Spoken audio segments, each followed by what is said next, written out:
अ very good evening students. Next CBSE board का ही question है the mass and length of a wire, और ये आपके एनसीईआरटी में भी दिया हुआ है। The mass and length of a wire are 200 grams and 1.5 meter respectively. It carries a current of 2 ampere. It is suspended in the mid of the air. अब इस लाइन का मतलब है it is suspended in mid air, मतलब बीच हवा में, हवा के बीच में, मतलब ऐसे ये रुका हुआ है। मतलब अगर मैं हाथ अभी हटा दूंगी तो नीचे गिर रहा है ना, पर ये सस्पेंडेड है, मतलब ऐसे हवा में लटका हुआ है, जैसे जादू की तरह के, कुछ भी नहीं सपोर्ट है फिर भी हवा में लटका हुआ है, तो it is suspended in mid of air. तो अगर ये मिड ऑफ एयर में ऐसे हवा में लटका हुआ है तो इसका मतलब क्या हुआ कि इसको ऊपर नीचे आगे पीछे सब जगह से फोर्सेस बैलेंस कर रहे होंगे, इक्विलिब्रियम में होगा। ठीक है, when placed in a uniform magnetic field, अब इन्होंने डायरेक्शन नहीं दे के रखी, we will do something with that. Find the magnitude of the magnetic field. ठीक है, 3 मार्क्स से पूछा हुआ है। चलिए सॉल्व करते हैं। तो ये डायग्राम मैंने आपके लिए बना के रखा हुआ है। ये कौन सी है? मेरी रॉड है जिसकी लेंथ इन्होंने दे के रखी है। जो करंट की डायरेक्शन में, उसी डायरेक्शन में लेंथ भी ले लेती हूँ। ठीक है, इसी डायरेक्शन में मैं मेरा लेंथ वेक्टर भी ले लेती हूँ, और वो कितना है, यहाँ से यहाँ तक, मतलब स्टार्ट में यहाँ से करूंगी, एंड यहाँ पे करूंगी, which is equals to 1.5 metre दिया हुआ है। ठीक है, क्वेश्चन में दिया हुआ है, यहाँ से यहाँ तक इन द डायरेक्शन ऑफ आई, मतलब एल भी कहाँ है, इसी डायरेक्शन में। इसको मैं एरो ऐसा ना बना के यहाँ से लेके यहाँ तक, आप समझ रहे हैं ना, लेंथ वेक्टर भी आई की डायरेक्शन में ही है। ठीक है, अच्छा, अब वो हवा में सस्पेंडेड है, तो पहले थोड़ा सा प्यार से बात कर लेते हैं इसके बारे में। पहले फॉर्मूला डिस्कस करते हैं। So what is the formula? Formula for the magnetic field when a current carrying wire of length L is suspended in the magnetic field is equals to I L cross B. L is the length vector, ठीक है, displacement, और ये magnetic field है। तो जाहिर सी बात है L cross B का प्रोडक्ट जो होगा आपको फोर्स देगा। अगेन मेरे पास फिर से 2 मेथड है, आपको जो अच्छी लगी वो रख ले, मतलब समझ सकते हैं, रख सकते हो उसको। ठीक है, तो मैं 2 मेथड सिखा रही हूँ आपको। चलिए पहली मेथड देख लीजिए। इसको समझने के लिए स्टूडेंट्स हम एक काम करते हैं, हवा में चीज बना। यहाँ पे मान लीजिए मेरे पास जो पेन है वो ऐसा है। ठीक है, तो ये मेरी रॉड है, ऐसा कर लेते हैं, ये रॉड, और इस डायरेक्शन में करंट, मतलब करंट कहाँ से कहाँ जा रहा है, फ्रॉम दिस पॉइंट टू ये कैप की तरफ, करंट का एरो ऐसा है। ठीक है, अब मैग्नेटिक फील्ड कैसे जा रही है, तो मैग्नेटिक फील्ड ऐसे जा रही है, ये बाहर ऐसे अंदर की तरफ। ये मैंने ये बनाया ना क्रॉस, क्रॉस का मतलब है अंदर की तरफ, यानी ऐसे। ये देखिए मेरी निप यहाँ पे ना पेंसिल की, तो मैग्नेटिक फील्ड ऐसे अंदर की तरफ जा रही है। तो रॉड ऐसे है, ये मेरी करंट की रॉड है, और magnetic field into the paper बोल सकती हूँ, या इनटू द ये प्लेन, ऐसे अंदर की तरफ जा रही है। पिंक वाली pencil is the magnetic field direction, जो कि अंदर की तरफ जा रही है ऐसे।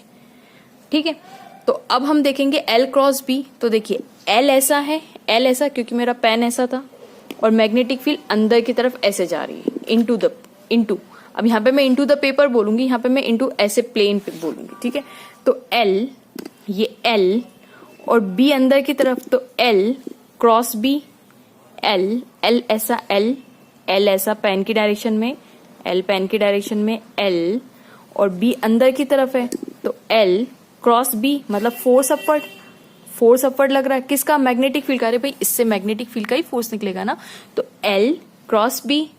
होप आपको समझ में आया होगा, है ना, तो फोर्स अपवर्ड डायरेक्शन में, गॉट द पॉइंट। तो अब मुझे बताइए, ये जो ये मेरी रॉड है मेटल की, जहां पे करंट ऐसे जा रहा है, तो इसका mg कहाँ होगा, डाउनवर्ड, मतलब mg, इस रॉड पे mg ऐसे लग रहा होगा, रॉड पे mg ऐसे लग रहा होगा, और फोर्स का निकला अपवर्ड, तो F और mg एक दूसरे को बैलेंस करने चाहिए कि नहीं, राइट। मतलब FB किसके, अगर ये हवा में सस्पेंडेड है, तो मेरा ये कहना है कि भाई ये रॉड ऐसी है हमारी, करेक्ट। तो अगर mg नीचे की तरफ है, mg ऑफकोर्स नीचे की तरफ ही होगा, तो फोर्स अपवर्ड है, तो ये दोनों एक दूसरे को बैलेंस करना चाहिए, तभी तो ना रॉड ऊपर जा रही है ना नीचे जा रही है, गॉट द पॉइंट। रॉड, इसका mg नीचे, और L क्रॉस B से फोर्स अपवर्ड निकला, L क्रॉस B, L ऐसा और क्रॉस B, तो फोर्स अपवर्ड निकला। ठीक है, अब मेरे पास एक और तरीका है डायरेक्शन का, आपको जो अच्छा लगे स्टूडेंट्स आप रख सकते हैं ना, बिल्कुल भी टेंशन मत लीजिएगा। तो हम लोग यहाँ पे फ्लेमिंग्स का लेफ्ट हैंड यूज कर रहे हैं, thumb is pointing in the direction of the force. ये कौन है, अपनी मिडिल फिंगर करंट की डायरेक्शन, और ये मेरी मैग्नेटिक फील्ड। ठीक है, तो मैग्नेटिक फील्ड देखिए ऐसे जा रही है इनटू इस तरफ, करंट देखिए मेरी रॉड ऐसे थी ना, करंट ऐसा था, तो करंट ऐसे, मैग्नेटिक फील्ड अंदर की तरफ, देखिए फोर्स बाहर की तरफ। ठीक है, फोर्स बाहर की तरफ, गॉट द पॉइंट। अब हम इसको सॉल्व कर लेते हैं। अच्छा, L और B के बीच में, मैग्नेटिक फील्ड के बीच में एंगल कैसा है, तो देखिए मैग्नेटिक फील्ड कैसी थी, अंदर की तरफ थी, और रॉड कैसी है, ऐसी है यहाँ पे, तो यानी लेंथ वेक्टर तो ऐसा है, और मैग्नेटिक फील्ड इस डायरेक्शन में।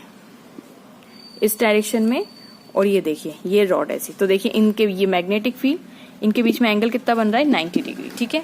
यानी मैं कह सकती हूँ कि L ऐसा है मेरा, L ऐसा है, दिस इज द L, ठीक है, और मैग्नेटिक फील्ड अंदर की तरफ है, तो इन दोनों के बीच में मतलब एंगल कितना बनेगा 90 डिग्री। Got the point. तो L और B के बीच में 90 डिग्री, तो I कितना हो गया LB साइन थीटा, यानी साइन 90। L और B के बीच में एंगल, तो आंसर कितना आ जाएगा AILB। गॉट। अब नेक्स्ट थिंग हमने बोला कि भाई रॉड तो हवा में सस्पेंडेड है, तो फोर्स FP किसके बराबर होना चाहिए, mg के बराबर। तो मैग्नेटिक फोर्स को बैलेंस करने के लिए mg डाउनवर्ड लग रहा है, यानी ये दोनों आपस में बैलेंस कर रही है, which is equals to ILB।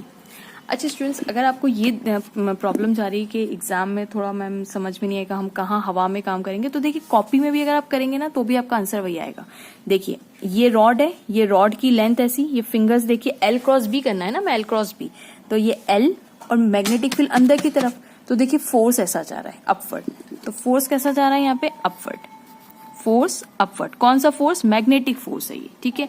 और इसका mg रॉड का डाउनवर्ड ये हमने कॉपी में बना लिया, ठीक है। अगर आप लेफ्ट हैंड रूल से देखना चाहें तो देखिए ये कौन है, करंट, ये करंट की डायरेक्शन, और ये किसकी डायरेक्शन है, मैग्नेटिक फील्ड। तो देखिए मैग्नेटिक फील्ड कॉपी में अंदर है, ये करंट, और देखिए फोर्स अपवर्ड, ये तो अंगूठा फोर्स की डायरेक्शन में, तो देखिए फोर्स अपवर्ड लग रहा है, ठीक है। mg डाउनवर्ड लग रहा है, देखिए दोनों एक दूसरे को बैलेंस कर रहे हैं, ठीक है।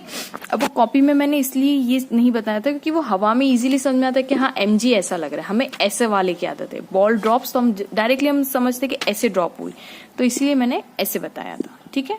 तो देखिए F और mg एक दूसरे को बैलेंस कर रहे हैं। अब यहाँ पे देखते हैं हम लोग, mg आ गया, B, अब यहाँ से B तो इजीली निकल सकता है, that is IL is equals to magnetic field, है ना। मास कितना दिया हुआ है, 200 ग्राम दिया हुआ है, तो मास हमारे पास है 200 ग्राम, इसको किलोग्राम में कन्वर्ट करेंगे तो 0.200 kg आ जाएगा। क्यों, क्योंकि 1 ग्राम में 10⁻³ kg होते, करेक्ट है ना। तो इसको 10⁻³ से मतलब 1000 से डिवाइड कर देंगे तो 0.2 आ जाएगा आंसर, ठीक है। तो सारी वैल्यूज हमारे पास आ गई, मास की आ गई 0.2 इंटू 10, क्योंकि उसकी करंट की यूनिट, करंट कितना जा रहा है 2 एम्पियर का करंट फ्लो हो रहा है, और लेंथ कितनी है 1.5, तो ये हमारा क्या निकल जाएगा, मैग्नेटिक फील्ड। अच्छा ये डेसिमल है हमारे पास, एक डेसिमल से एक डेसिमल गया, ओके, तो ये 2 से 2 भी गया, तो हमारे पास आंसर आ जाएगा 10/15 which is equals to B। 5 2s are 10, 5 3s are 15 which is equals to 0.666 is the magnetic field Tesla.